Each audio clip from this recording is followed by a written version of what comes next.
Alright guys, now for a game that was predicted to be a game of poor quality, it was entertaining, but ultimately in certain areas of the pitch it was poor quality. For Chelsea, I think that was more the final third, because the midfield three that Chelsea put out tonight of Enzo Fernandez, N'Golo Kante and Mateo Kovacic actually looked quite impressive. And so did the defence. They looked like a decent side tonight, Chelsea, that just couldn't take their chances. So it's clear where Chelsea need to improve in the summer. They need a goal scorer up front, someone who's going to consistently score you goals. They've got players in the front line who can score goals or can contribute, but there's not one player who you can rely on to get you 20 goals a season. I think, to be honest, the closest they've got to that is probably Raheem Sterling. And he's a winger. He's not an out-and-out forward, so they definitely need, a target man. Victor Osimhen is what they're crying out for, I personally believe. But for Liverpool, second best in this game is the way I would put it. The first half, it was just absolutely abysmal until the final 5 minutes of the half, when started to get a few shots off Joe Gomez and Fabinho coming sort of close to scoring with a couple of decent efforts, but there was absolutely no chemistry between the players. It was a strange lineup that Klopp had put out, and I can sort of understand some of the reasons behind it, with how he wants to let some of the players in his starting 11 know that they can't get complacent, and they are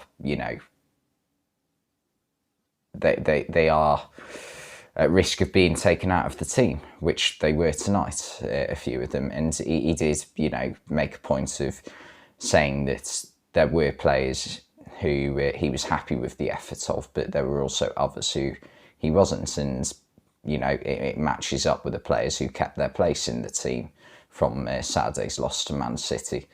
And, yeah, the amount of changes, though, I thought was, a bit too much. Three different defenders, Curtis Jones coming in after not playing, consistently for well over a year now.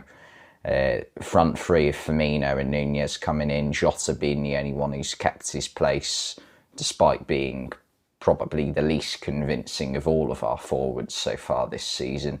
I mean, I like Jota as a player, don't get me wrong, but he's not in form at all at the moment, and just looks like a yard slower than he has been previously at Liverpool. He seems to have lost the ability to get away from his man and, take a chance when it falls to him. And especially playing him out on the right as well. Perfect position for Mo Salah. You've got Firmino in the lineup. Firmino and Salah fit together perfectly. Why not just play Salah? So, yeah, some of it I thought was just a little bit too far from Klopp, although I understand what he was trying to do.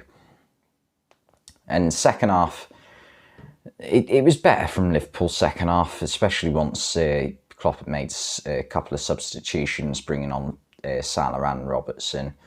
But Nunez, you always felt like he was the one who was going to make something happen in this game. Firmino, as much as I like him this game, he just couldn't really get into it. And I think that's partly because with Firmino, for him to play well, he needs players making runs around him who he can pick out and use clever movement to, I don't know, pull defenders away, or even just make it a cute little flick into someone like Salah's path or Nunez's path. But it just didn't happen for him too much tonight. And I think that's partly because Chelsea, they managed to sort of crowd out the central area of the pitch with the three at the back. I was going to say centre-backs, but Cucurella isn't really a centre-back.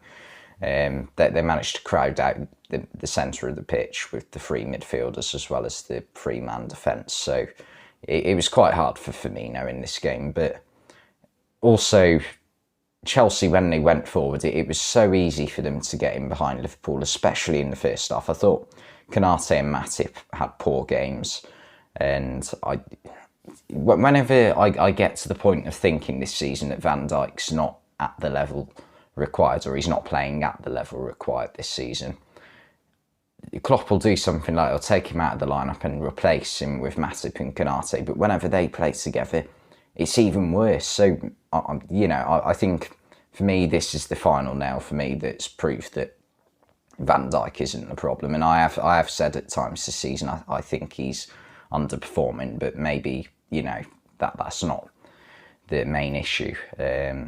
So yeah, I just thought Matip and Konate, it was just like sometimes they were too rash, sometimes they were, not committed enough, so they were holding back too much. It was just poor decision making all round at times.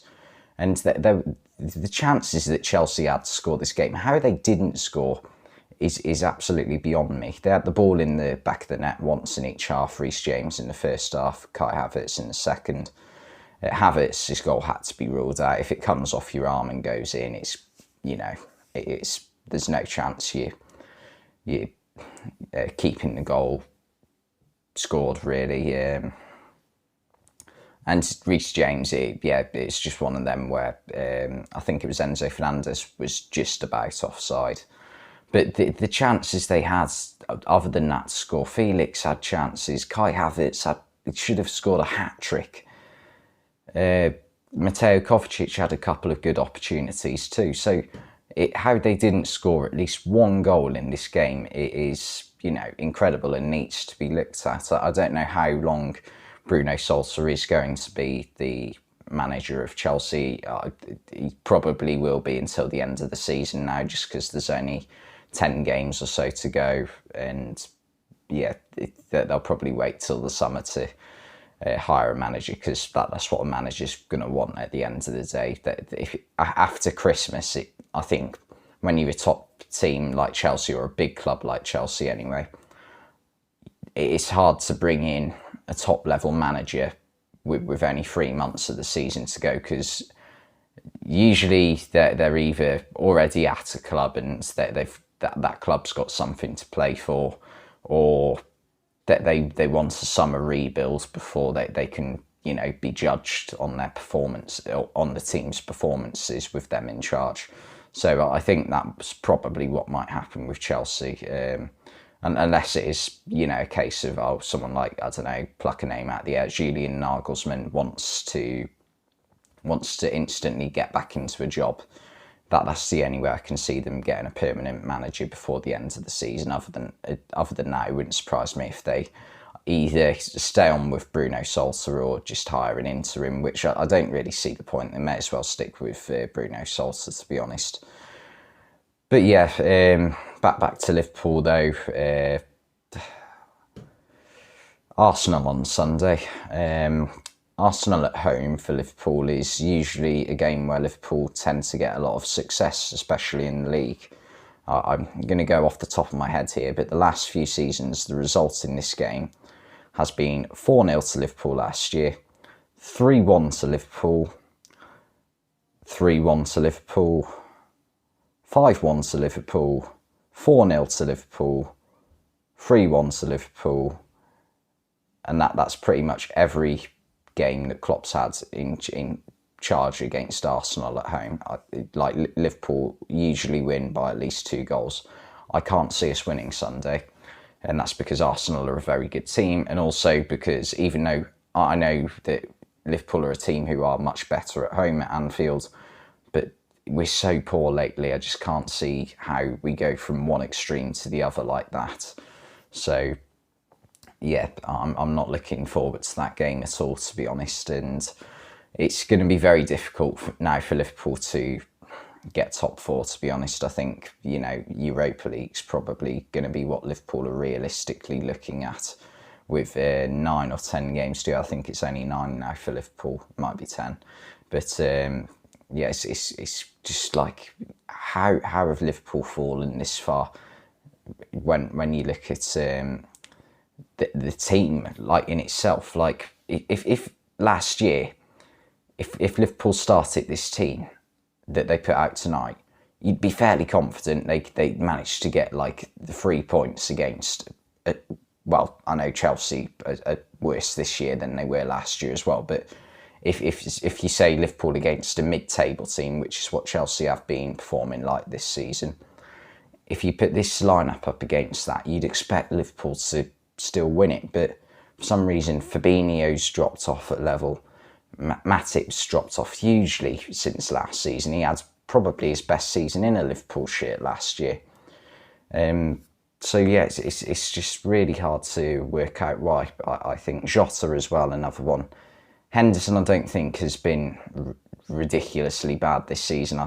Yeah, he's probably not been at the level he usually is, but I think he's been one of our better players this season. But I think he sometimes gets scapegoated just because he's one of the bigger names in Liverpool's midfield, and that's been the problem area for Liverpool this season a lot of the time. So yeah, but for Chelsea, yeah, it's another one where it's you know, a draw where they should have got a win. There's been a lot of them this season for them, so I can understand why they'll feel frustrated with this result, I think. But yeah, Chelsea, I don't think it's ridiculously bleak. I think they know where the problem area is right now, because they've got a squad full of players where they've got like loads of positions where they're absolutely stacked in terms of options, but it's just a striker is what they're crying out for this summer, and how they haven't got one with the amount of players they've signed. I know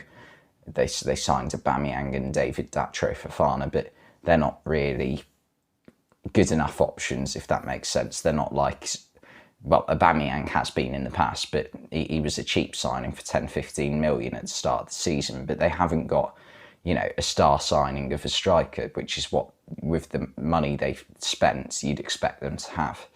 But yeah, anyway, thanks for watching this video, and I'll see you next time.